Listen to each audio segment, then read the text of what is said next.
നിങ്ങൾക്കൊരു construction website ഉണ്ട്, പക്ഷേ കൃത്യമായിട്ട് ലീഡ്സുകൾ അതിന്ന് നമുക്ക് കൊണ്ടുവരാൻ സാധിക്കുന്നില്ല എന്നാണ് സിറ്റുവേഷൻ എന്നുണ്ടെങ്കിൽ മിക്കവാറും സമയത്ത് അത് മാർക്കറ്റിംഗ് പ്രോബ്ലം ആയിരിക്കില്ല. അതിൽ എന്താ വെച്ച് കഴിഞ്ഞാൽ വെബ്സൈറ്റിൻ്റെ തന്നെ പ്രശ്നമായിരിക്കും ഉണ്ടാവാം.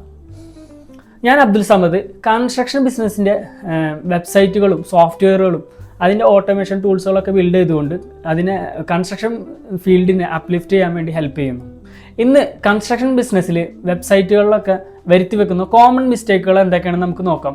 ഇതിൽ ഏതെങ്കിലുമൊക്കെ ഒരെണ്ണം തന്നെ നിങ്ങളെ വെബ്സൈറ്റിൽ ഉണ്ടോ എന്ന് നിങ്ങൾ നോക്കിയിട്ട് ഒരെണ്ണം നിങ്ങൾ ഫൈൻഡ് ഔട്ട് ചെയ്താൽ തന്നെ നിങ്ങൾക്ക് എൻക്വയറീസ് കുറയാനുള്ള ചാൻസ് ഭയങ്കര ഹൈ ആണ്. സോ കൃത്യമായിട്ട് നോട്ട് ചെയ്യുക, എന്നിട്ട് അത് ഉണ്ടോ എങ്കിൽ നമ്മൾ ഡെവലപ്പറെ കൺസൾട്ട് ചെയ്ത് അത് റിസോൾവ് ചെയ്യാൻ വേണ്ടിയിട്ട് ശ്രമിക്കാം.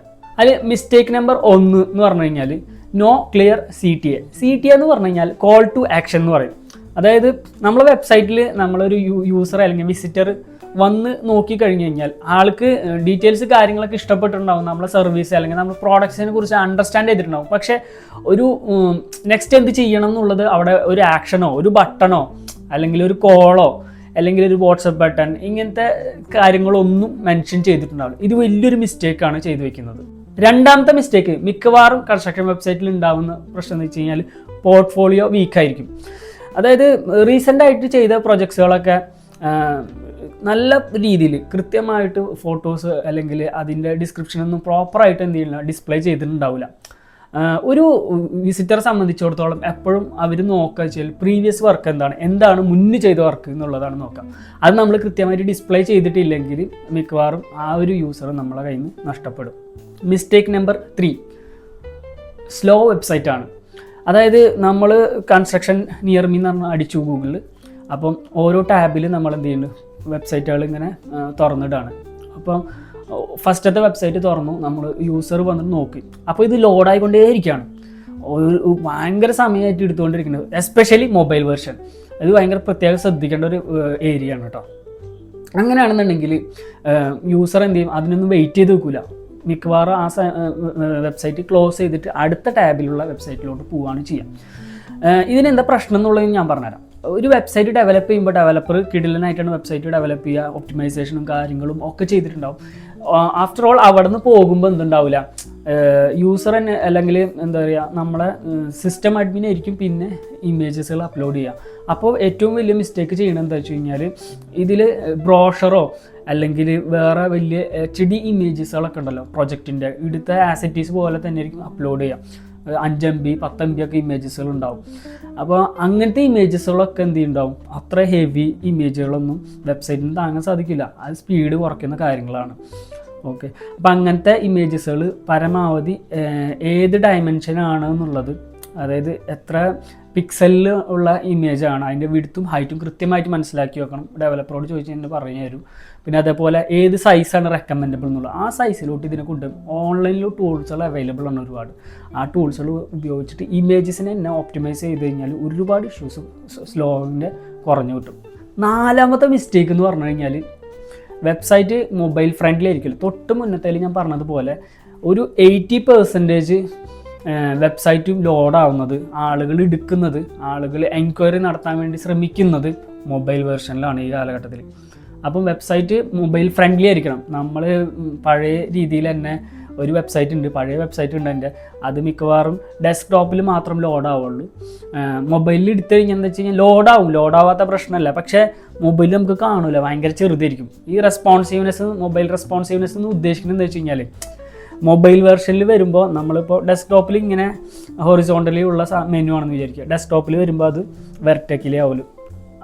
ഈ എലമെൻസുകളൊക്കെ വെർട്ടിക്കലി ഇങ്ങനെ താഴോട്ട് നല്ല വൃത്തിയിൽ നല്ല ഭംഗിയിൽ കാണുന്ന രീതിയിൽ ആളുകൾക്ക് വായിക്കാനും റീഡ് ചെയ്യാനും പിന്നെ അതേമാതിരി യൂസ് ചെയ്യാനും പറ്റുന്ന രീതിയിൽ, അതായത് ഡിവൈസിനനുസരിച്ചിട്ട് വെബ്സൈറ്റിൻ്റെ ബിഹേവിയർ മാറും, അതിൻ്റെ സ്റ്റൈല് മാറും. ഓക്കെ, അതാണ് റെസ്പോൺസീവ്നെസ് എന്ന് ബേസിക്കലി ഉദ്ദേശിക്കുന്നത്. മൊബൈൽ ഡിവൈസ് ആയാലും ടാബ്ലറ്റ് ഡിവൈസ് ആയാലും ഇത് ഭയങ്കര ഇമ്പോർട്ടൻ്റ് ആണ്. അപ്പം ഇങ്ങനെ ഇല്ലെങ്കിൽ ഈ ഒരു ഓപ്റ്റിമൈസേഷൻ ചെയ്തിട്ടില്ലെങ്കിൽ വലിയൊരു മിസ്റ്റേക്കാണ് ചെയ്തു വയ്ക്കുന്നത്. അതുവഴി തന്നെ ഒരുപാട് ലീഡ്സുകൾ നഷ്ടപ്പെടും. അഞ്ചാമത്തെ ഒരു മിസ്റ്റേക്ക് ചില വെബ്സൈറ്റിലൊക്കെ ഞാൻ ശ്രദ്ധിച്ചിട്ടുണ്ട്.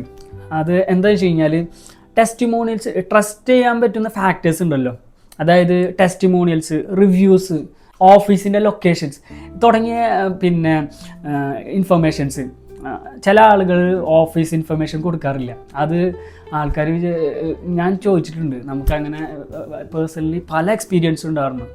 പല ആളുകളും ഓഫീസിൻ്റെ ഡീറ്റെയിൽസ് കൊടുക്കുന്നത് വളരെ പ്രോപ്പറായിട്ടായിരിക്കില്ല അഡ്രസ്സൊക്കെ കൊടുക്കുക. ചിലപ്പോൾ കൊച്ചി, കേരള അങ്ങനെയാണ് അഡ്രസ്സ് കൊടുക്കുക. അങ്ങനെയല്ല, ഒരു ആൾ നമ്മളെ ട്രസ്റ്റ് ചെയ്യണമെന്നുണ്ടെങ്കിൽ ഇതൊരു ഓൺലൈനിൽ കാണുന്ന സംഭവമുള്ളൂ. ട്രസ്റ്റ് ചെയ്യണമല്ല, എക്സാക്റ്റ് ലൊക്കേഷൻ നമ്മൾ കൊടുക്കും ഓഫീസിൻ്റെ ആണെന്നുണ്ടെങ്കിൽ. അങ്ങനെയാണെങ്കിൽ മാത്രമേ നമുക്ക് എന്ത് ചെയ്യാൻ പറ്റുള്ളൂ, കൃത്യമായിട്ട് ആ ഒരു വിസിറ്ററെ ട്രസ്റ്റ് നമുക്ക് ബിൽഡ് ചെയ്തെടുക്കാൻ പറ്റുള്ളൂ.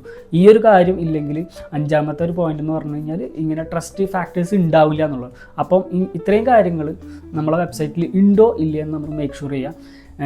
പിന്നെ ഇതിലേതെങ്കിലും ഒരു പോയിന്റ് നിങ്ങളുടെ വെബ്സൈറ്റിൽ ഉണ്ടെങ്കിൽ നിർബന്ധമായിട്ടും അതിനെ റിസോൾവ് ചെയ്യാൻ വേണ്ടിയിട്ടുള്ള പിന്നെ ആക്ഷൻസ് നിങ്ങൾ എടുക്കണം. എന്നാൽ മാത്രമാണ് പ്രോപ്പറായിട്ടുള്ള ലീഡ്സുകൾ നമുക്ക് വരികയും കൃത്യമായിട്ട് നമുക്ക് അതിനെ കൺവേർട്ട് ചെയ്തെടുക്കാനും സാധിക്കുകയുള്ളൂ. കൺസ്ട്രക്ഷൻ ബിസിനസ്സിന് ഇത്തരത്തിലുള്ള നല്ല രീതിയിൽ പ്രാക്ടിക്കൽ സൊല്യൂഷൻസ്, ടിപ്സുകൾ എങ്ങനെ വെബ്സൈറ്റിൽ അല്ലെങ്കിൽ സോഫ്റ്റ്വെയറിലൊക്കെ ഇംപ്ലിമെൻ്റ് ചെയ്യാൻ അറിയാൻ വേണ്ടിയിട്ട് ഈ ചാനലൊന്ന് സബ്സ്ക്രൈബ് ചെയ്ത് വെക്കാം.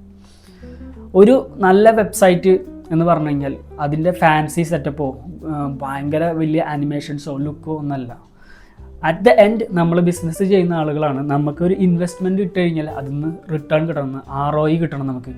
അപ്പം അത്തരത്തിൽ ലീഡ്സ് ജനറേറ്റ് ചെയ്യുന്ന നല്ലൊരു വെബ്സൈറ്റ് മാറിയാൽ മാത്രമേ നമുക്ക് എന്ത് ചെയ്യാൻ പറ്റുള്ളൂ, നമുക്കതൊരു ഇൻവെസ്റ്റ്മെൻ്റ് ആയിട്ട് കൺസിഡർ ചെയ്യാൻ പറ്റും. ഇല്ലെങ്കിൽ എന്താ വെച്ച് കഴിഞ്ഞാൽ അതൊരു എക്സ്പെൻസ് ആയിട്ട് മാറും.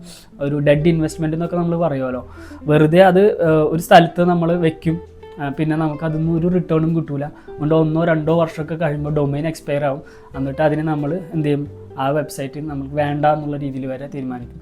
പല ആളുകളും ഞാൻ കേട്ടിട്ടുണ്ട്, വെബ്സൈറ്റ് ഉണ്ട് പേരിന് മാത്രം. പലരുടെയും ഈ കാർഡിലൊന്നും വെബ്സൈറ്റ് മെൻഷൻ ചെയ്യില്ല. അപ്പോൾ ഞാൻ ചോദിച്ചപ്പോൾ പറയുന്നത് വെച്ചാൽ അത് വെബ്സൈറ്റാണ്, അതൊന്നും പ്രത്യേകിച്ച് കാര്യമില്ല എന്നുണ്ട്. ബിക്കോസ് ഇത്രയ്ക്കും വലിയൊരു ഓപ്പർച്യൂണിറ്റി ഇപ്പോഴത്തെ സൈഡിൽ മിസ്സാക്കുന്നുണ്ട്. സോ അത് കൃത്യമായിട്ട് തന്നെ നോട്ട് ചെയ്യുക, ശ്രദ്ധിക്കുക.